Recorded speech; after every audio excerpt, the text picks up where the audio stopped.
Everyone, मेरा नाम है राजेश और आप सभी लोगों का मेरे YouTube चैनल स्टॉक फाइंडर में एक बार फिर से स्वागत है। दोस्तों, आज हम बात करने जा रहे हैं बहुत ही ज़बरदस्त शेयर के बारे में जिसका नाम है सोना BLW प्रिसिशन फोर्जिंग्स।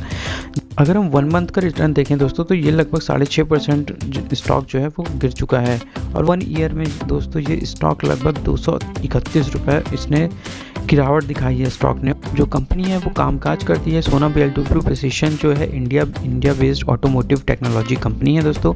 और ये जो इंगेज्ड है बिजनेस में वो डिज़ाइनिंग करती है, मैन्युफैक्चरिंग एंड सप्लाइंग करती है ऑटोमोटिव सिस्टम्स और कंपोनेंट्स की। बात करें कंपोनेंट्स जो बनाती है जैसे कि differential assemblies, gears, conventional and micro hybrid Motors, EV traction Motors, तो ये सारी जो चीज़ें यूज़ होती हैं दोस्तों ये कार्स वगैरह में यूज़ होती हैं, कार्स बाइक वगैरह में। तो सोना कॉमस्टार जो है ये 8.7% मार्केट शेयर होल्ड करती है दोस्तों ग्लोबल मार्केट में बैटरी इलेक्ट्रिक व्हीकल में। तो जैसे जैसे आप इसमें एक और चीज़ आप ये देख सकते हैं, जैसे जैसे EV इंडिया में EV सेक्टर जो बढ़ता जाएगा तो EV सेक्टर बढ़ने के साथ साथ ये जो सोना कॉमस्टार है दोस्तों ये स्टॉक भी बढ़ने के इसकी पूरी संभावनाएं हैं, क्योंकि जो स्टॉक आप देख रहे हैं जो मार्केट शेयर है 8.7% का मार्केट शेयर होल्ड करती है वो भी ग्लोबल मार्केट में दोस्तों। तो आप देखेंगे कि जो इसके क्लाइंट्स हैं वो अशोक लेलैंड हैं, M&M है, Escorts, Mahindra electric, Renault, Nissan, Maruti Suzuki और वोल्वो आइशर। तो आप देख रहे हैं कि जो कंपनीज के क्लाइंट हैं कंपनी के वो बहुत ही बड़े बड़े हैं, यानी दिग्गज क्लाइंट हैं। मतलब और चीज़ देखिए कि इसके जो क्लाइंट हैं वो इतने बड़े बड़े हैं। मारुति सुजुकी एक बहुत बड़ी कार मैन्युफैक्चरिंग कंपनी है, रेनॉल्ट, निसान भी एक बहुत बड़ी कंपनी है और महिंद्रा इलेक्ट्रिक भी काफ़ी बड़ी कंपनी है, वोल्वो आइशर, वोल्वो एक प्रीमियम ब्रांड है दोस्तों। तो इस तरीके से जो कंपनी के जो क्लाइंट हैं वो क्लाइंट लिस्ट काफ़ी स्ट्रॉन्ग है दोस्तों। 75% ऑफ द रेवेन्यू जो है इसका वो एक्सपोर्ट से आता है और ये एक्सपोर्ट जो है दोस्तों कहाँ कहाँ करती है, नॉर्थ अमेरिका में करती है, यूरोप, इंडिया, चाइना, और इसमें आप देखेंगे जो नॉर्थ अमेरिका है 36% एक्सपोर्ट करती है और 27% यूरोप में। तो जो कंजम्पशन है विदेशों में बहुत ज़्यादा है। मतलब कि जो कंपनी है वो बहुत ही अच्छी कंपनी है और एक मार्केट लीडर कंपनी भी है। इस तरीके की जो स्टॉक्स होते हैं दोस्तों अगर ये सस्ते लेवल्स पर मिले तो हमें ज़रूर एक्यूमुलेट करना चाहिए दोस्तों। कंपनी के पास 9 मैन्युफैक्चरिंग यूनिट भी हैं, असेंबली फैसिलिटीज़ भी हैं, 6 इंडिया में हैं और 3 जो फैसिलिटीज़ हैं वो चाइना, USA और मैक्सिको में हैं। अगर रिवेन्यू की बात करें दोस्तों तो आप देख पाएंगे जो रिवेन्यू का कंट्रीब्यूशन है डिफरेंशिएटेड गियर्स से इसका 28% रिवेन्यू आता है, डिफरेंशिएटेड असेंबली से 18% का रिवेन्यू आता है और माइक्रो हाइब्रिड मोटर्स से 27% का आता है, कन्वेंशनल स्टार्टर मोटर से 24% का आता है और अदर्स से 4% आता है। तो आप देख रहे हैं कि जो इसका रिवेन्यू है सिर्फ एक ही सेगमेंट से नहीं आ रहा है, जिस वजह से जो कंपनी है वो बहुत अच्छी हो जाती है।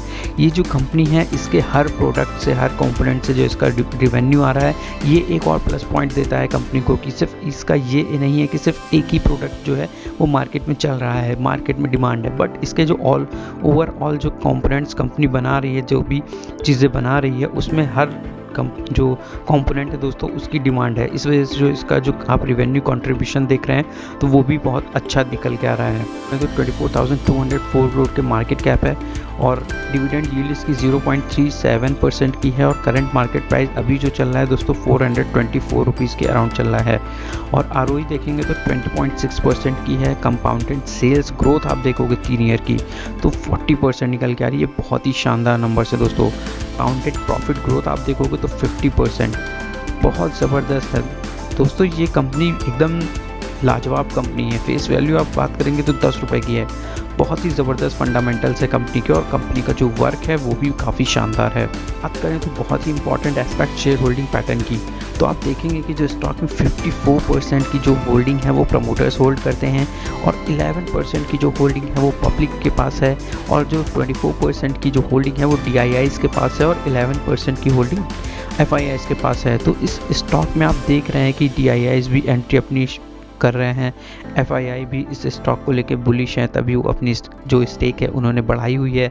11% की स्टेक FII के पास है, 24% DIIs के पास है, प्रमोटर्स की भी जो होल्डिंग काफ़ी शानदार है 54% की है। तो दोस्तों इस स्टॉक में कोई भी ऐसी कमी मुझे नहीं दिख रही है, बस आप ये जो स्टॉक है बहुत ही ज़बरदस्त है। इस तरीके के स्टॉक्स को सस्ते लेवल पर आप एक्यूमुलेट करने की सोच सकते हैं। रिजल्ट्स की बात करें दोस्तों तो सेल्स आप देखेंगे तो दिसंबर 2022 में 626 करोड़ रुपीज़ होती है। और वहीं अगर हम जून 2020 की बात करें जहाँ 72 करोड़ रुपीज़ हुआ करती थी, तो आप देखिए कितना ज़बरदस्त यहाँ पे 2 साल में जो कंपनी ने कितना ज़बरदस्त सेल्स में अपना ग्रोथ किया है दोस्तों। बहुत ही ज़बरदस्त सेल्स में ग्रोथ देखने को मिली है कंपनी के। और वहीं प्रीवियस क्वार्टर में देखें तो प्रीवियस क्वार्टर में 604 करोड़ रुपीज़ की थी, इससे पहले 539 करोड़, 439 करोड़। तो आप देखिए लगातार जो कंपनी की सेल्स है वो ग्रोथ करती जा रही है। तो यही सब चीज़ें होती हैं जो किसी एक कंपनी को जो रहती है कंपनी के शेयर को मल्टी बैगर रिटर्न के रूप में बदलती है दोस्तों।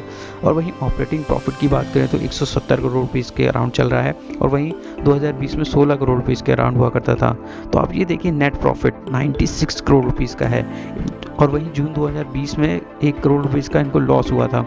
तो आप ये भी देख लीजिए जो कंपनी के फंडामेंटल्स है लगातार इम्प्रूव होते जा रहे हैं दोस्तों। बहुत ही अच्छी बात होती है किसी भी कंपनी के लिए ये चीज़। 1481 करोड़ रुपीज़ के अराउंड में है। और वहीं पहले आप देखिए पहले 156 करोड़ रुपीज़ के अराउंड हुआ करते थे। तो अभी आप देख रहे हैं जो कंपनी है वो अपने पास रिजर्व्स को बढ़ा रही है, अपने पास जो कैश है उसको बढ़ा रही है। वहीं आप देखिए इसमें बोरोइंग आप देखेंगे तो बिल्कुल ना के बराबर है, 251 करोड़ रुपीज़ की बोरोइंग, और इसके कंपैरिजन में 1481 करोड़ रुपीज़ का कंपनी के पास रिजर्व है। तो जब चाहे कंपनी 251 करोड़ रुपीज़ का जो डेप्ट है वो इसको चुका सकती है। तो इस तरीके की जो डेप्ट फ्री कंपनी होती है दोस्तों बहुत ही शानदार होती है। देखा जाए तो आप देख रहे हैं कि स्टॉक में लगातार जो है वो डाउन ट्रेंड का जो चैनल है वो बना हुआ है, लगातार जो स्टॉक है वो लगातार गिरावट इसमें जारी है। बट आप देख रहे हैं कि कंपनी के जो फंडामेंटल्स हैं वो बिल्कुल भी ख़राब नहीं हुए हैं, बल्कि इम्प्रूव होते जा रहे हैं और इंटैक्ट हैं। तो इस तरीके की कंपनीज़ को आपको अगर सस्ते दामों पर मिले दोस्तों तो बिल्कुल आपको वहाँ से एक्यूमुलेट करना चाहिए लॉन्ग टर्म के लिए। इस तरीके की जो कंपनीज़ होती हैं लॉन्ग टर्म में काफ़ी अच्छा रिटर्न, तगड़ा रिटर्न दे सकती हैं दोस्तों। अपना 400 रुपीज़ का जो इसका सपोर्ट था वहाँ से सपोर्ट दिखाया है इस ट्रेंड लाइन से, और ट्रेंड लाइन से सपोर्ट लेके जो स्टॉक है वो आगे बढ़ चुका है दोस्तों। अभी जो स्टॉक है 424 रुपीज़ के अराउंड में ट्रेड कर रहा है। तो इसके लिए जो बेस्ट बाइंग लेवल है दोस्तों, ये अगर आप 400 रुपीज़ के जितना ही करीब रहिए, इसका जो सपोर्ट है दोस्तों वो 400 रुपीज़ का है। एक बात ये ध्यान रखिए कि जो भी उस स्टॉक का आपको सपोर्ट प्राइस दिख रहा है उस सपोर्ट प्राइस के आप ज़रूर करीब रहिए, ताकि आपके जो स्टॉप लॉसेस हैं दोस्तों SL वो छोटे निकल के आए, जहाँ पे आपका जो प्रॉफिट है वो बड़ा होने के चांसेस बढ़े, और जो आपका जो लॉस है उसकी संभावनाएं कम हो जाएं। 400 रुपीज़ के जो इसका स्ट्रॉन्ग सपोर्ट है इसका ब्रेकडाउन देता है तो स्टॉक में हमें और फॉल देखने को मिलेगा। और अगर टारगेट की बात करें दोस्तों तो यहाँ से फर्स्ट टारगेट हम ले सकते हैं 465 रुपीज़ का, और सेकंड टारगेट हम दोस्तों बात करें तो अगर 465 रुपीज़ का जो लेवल है इसका स्ट्रॉन्ग रेजिस्टेंस भी है दोस्तों।